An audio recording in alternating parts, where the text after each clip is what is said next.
escape. With one claw it slashed at Old Shaw's hands. Old Shaw looked at the wound and instantly became furious. With one kick he crushed the Mountain Lord's kidney. Then he gripped the tiger's head with both hands. With a knee strike he completely incapacitated it. The Mountain Lord collapsed in a pool of blood, its life uncertain. Just when Old Shaw thought the fun was over, the Mountain Lord gritted its teeth and shakily stood up again.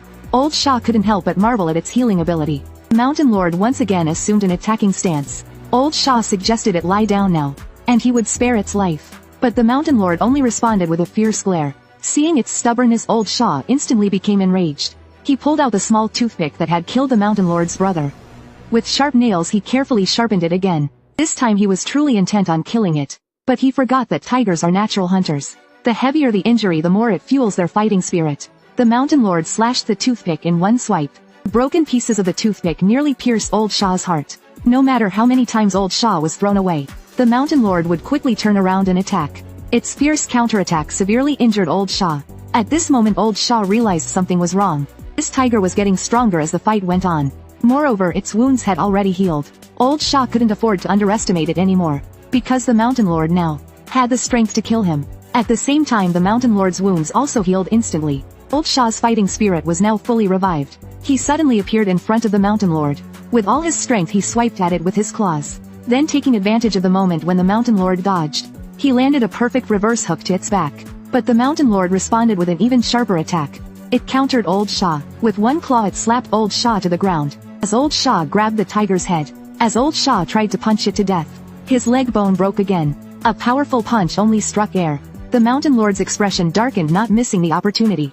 With one slap it nearly sent Old Shaw's head flying. Old Shaw, disbelieving, grabbed his nearly broken neck. But he didn't care about the near-fatal wound. He was horrified as he looked at the scattered beads on the ground. The Mountain Lord took advantage of Old Shaw's daze and lunged again, aimed to completely bite through his neck. But at this moment Old Shaw completely ignored it. He even advised the Mountain Lord to run as far as possible while he could. Then, using all his strength, he tried to break free from the Mountain Lord. But he was firmly held by the neck and couldn't exert any force. At this point Old Shaw completely gave up. His face suddenly transformed into that of a beast. His body turned into a fierce beast standing upright. Compared to its size, the Mountain Lord looked like a teddy bear. With one swift motion, it ripped the Mountain Lord off its back. It slammed the Mountain Lord's head heavily to the ground. The Mountain Lord, in disbelief, looked at the savage beast in front of him, not knowing what kind of monster it was. But that didn't stop the Mountain Lord's killing intent. Lunged at the savage beast with incredible speed. It thought its strike was certain to land, but it was easily dodged. The savage beast was clearly faster than the Mountain Lord. Its strength far surpassed his. The Mountain Lord was grabbed by the head. It had no strength to resist. Suddenly the savage beast lifted the Mountain Lord high. Then it clenched its palm tightly. With one strike it pierced through the Mountain Lord's body. At this moment the white fox guarding the Spirit King's heir suddenly sensed a powerful aura. When it went to check, it saw the heavily injured Mountain Lord and the watching Zaire King. The white fox immediately used the spirit bead to control the tiger to deal with it. It then used its tail to break the Zaire King's neck. Finally the spirit bead pierced through the Zaire King's head. But just when the white fox thought it had finished it, the Zaire King killed all the tigers and stood up. Its neck wound had already healed quickly. The white fox then realized the reason the Zaire King could resurrect was because there was a parasitic worm inside it. So the white fox withstood one attack. Then it controlled the spirit bead to strike at the Zaire King. It pierced through the Zaire King's chest. The Zaire King sarcastically remarked that even if it were pierced with hundreds of holes it wouldn't matter. But the next second it realized the wound didn't heal. The hole it had been pierced with didn't regenerate. It turned out that the spirit bead had just targeted the parasitic worm inside the Zaire King. When the worm died, it meant the Zaire King lost its regenerative ability. The white fox fully took advantage of its habit of striking when the enemy is weak. It controlled the dead tigers to attack wildly. As the Zaire King was gradually overwhelmed and about to die, the cursed sun rose quietly. The white fox gazed in despair at the blinding sunlight. Its magic dissipated upon encountering the sunlight. The tigers that were suppressing the Zaire King instantly turned into mummified corpses. At the last moment the Zaire King managed to save its life. It didn't continue to tangle with the white fox. It rushed to the hiding place of the Spirit King's heir, only to find that someone had beaten it there. It was White Brow's subordinate Huang Yaoshi who had stealthily taken the child. When everyone was unprepared, just as the Zaire King was about to chase Huang Yaoshi, a terrifying aura even more frightening than its own suddenly appeared. At this moment the white fox, in order to heal the heavily wounded Mountain Lord, had transferred the spirit bead to him. Without the spirit bead the white fox would turn into an ordinary being. The Zaire King, in order to avoid future trouble, decided to act first and eliminate the Mountain Lord, because this aura was simply too powerful. But when it approached the Mountain Lord, it realized that this aura was not coming from it. Just then, a humanoid tiger as massive as a tank appeared in front of it. The Zyre King recognized it as the white mountain beast under the control of the Spirit King. As long as it sensed the Spirit King's aura, it could transform into a humanoid form. It was a tiger even more powerful than the Tiger King, the Mountain Lord. Wu Kei didn't continue attacking the Zyre King.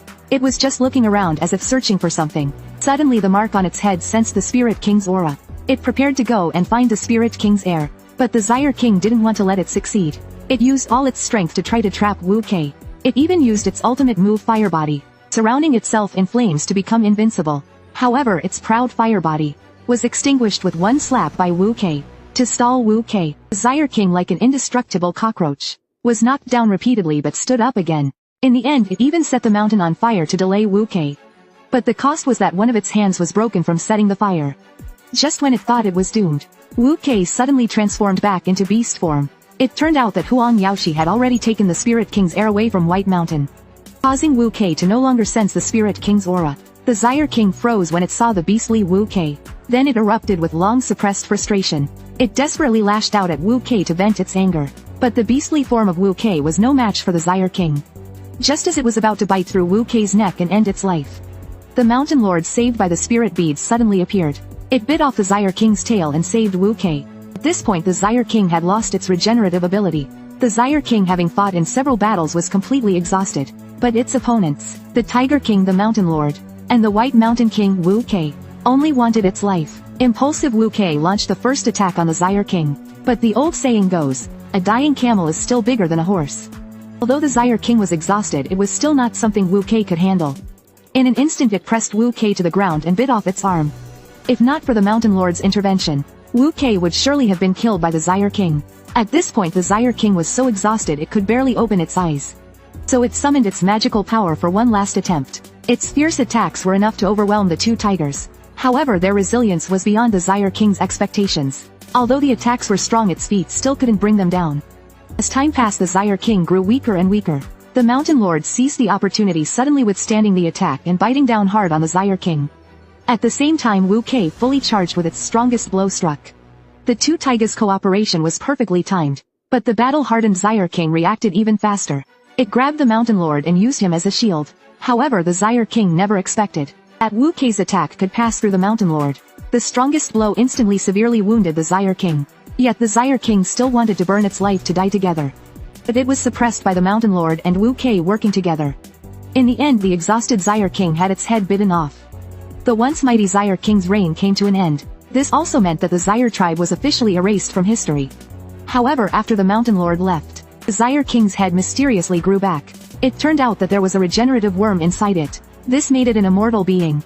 At this time, Huang Yaoshi, hiding in the shadows, saw that the Zyre King was still alive. He immediately stepped forward and put the head back in place. Then he fed the secret poison that would keep a woman bedridden for 7 days. But just as he was bandaging the Zyre King, Wu Kei also noticed the abnormality of the Zyre King. Huang Yaoshi quickly picked up the Zyre King and fled. But the mouse can't outrun the tiger. Wu Kei, using 3 of its legs, successfully stopped Huang Yaoshi. It looked in disbelief at the Zyre King, whose head was slowly regenerating. Then it swung its tiger claws, ready to kill him again. But suddenly it realized it couldn't move. It turned out that Huang Yaoshi had used a ghost to control Wu Kei. Then he tried to completely possess Wu Kei, but it found that the ghost couldn't enter its body at all. Instead, it was destroyed and dissipated by the aura emitted by Wu Kei. Huang Yaoshi immediately became terrified and shook in fear. Then Wu Kei slapped him unconscious. However, Wu Kei didn't feel that the danger was gone. In fact, it suddenly became nervous. The sky instantly filled with dark clouds. Above the unconscious Huang Yaoshi's head, a pair of crimson eyes suddenly lit up. Then the bodies of the animals around them suddenly emitted black ghostly energy. It all gathered onto the small ghost that was about to dissipate. The next second, Wu Kei was grabbed by a large black hand at the top of his head. The small ghost suddenly turned into a white-faced Ghost King, emitting a red aura. Then Wu Kei was hammered into the ground by the Ghost King. After a violent attack, the Ghost King glanced disinterestedly at the fallen Wu Kei. Then it walked over to the unconscious Zyre King. It suddenly threw off its white mask, and surprisingly it began to feed itself as nourishment into Zyre King.